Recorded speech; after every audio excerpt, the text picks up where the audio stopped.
আসসালামু আলাইকুম, সবাইকে স্বাগত।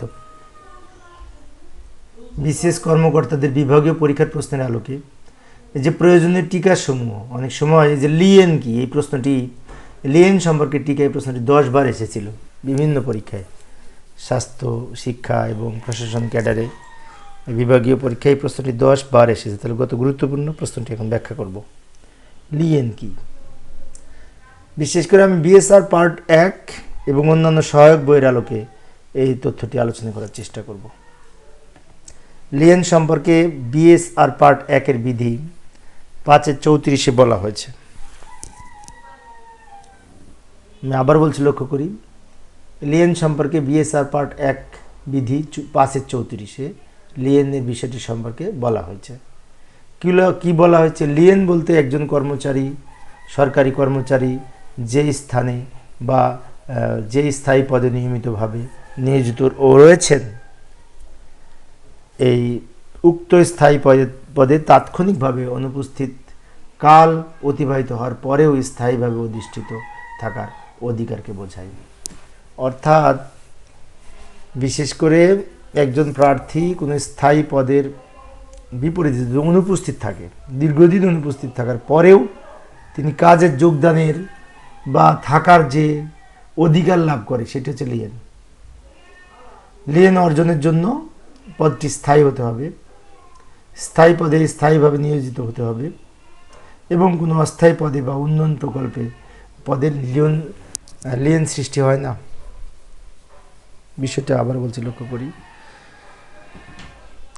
লিয়েন এর কিছু শর্ত আছে। পদটি অবশ্যই স্থায়ী হতে হবে, স্থায়ী পদে স্থায়ীভাবে নিয়োজিত হতে হবে এবং এই ক্ষেত্রে কোনো অস্থায়ী পদে বা উন্নয়নমূলক প্রকল্পের পদে লিয়েন সৃষ্টি হয় না। এটা হচ্ছে লিয়েন বিষয়ের মেন আলোচ্য বিষয়। এখানে একটি বিষয় মনে রাখতে হবে, এই যে বিএসআর পার্ট 1 এর বিধি 5-34 লিয়েন সম্পর্কে বলা আছে এবং লিয়েনের কিছু শর্ত আছে।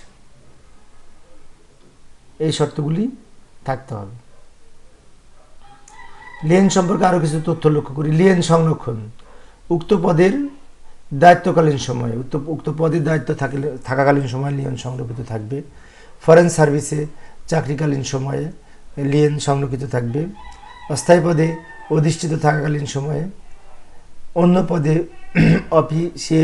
বিশেষ করে অফিসিয়েটিংকালীন যে সময়, সেই সময় এবং যোগদানকালীন সময়ে, ছুটিকালীন সময়ে, সাময়িক বরখাস্তকালীন সময়েও কিন্তু এই লিয়েন সংরক্ষণ থাকে। যেমন একজন সাময়িক বরখাস্তকালীন কর্মকর্তা বা কর্মচারী যখন তার বিশেষ করে নিষ্পত্তি হবে, বরখাস্তের জন্য কারণ সহ প্রয়োজনে যে কারণে বরখাস্ত, সেটা যদি নিষ্পত্তি হয়ে তিনি তার পক্ষে রায় আসে, তখন কিন্তু সে ওই পদে বহাল থাকবে।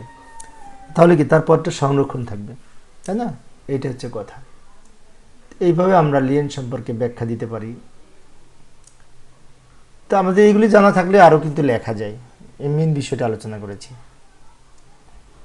আশা করি এখন সবাই, আপনারা যারা দেখছেন তারা হয়তো লিখতে পারবেন। তবে একটি বিষয় খেয়াল রাখতে হবে যে এই বিএসআর পার্ট 1 এর 5-34 লিয়েন সম্পর্কে যে বলা আছে, এটা অবশ্য মনে রাখতে হবে।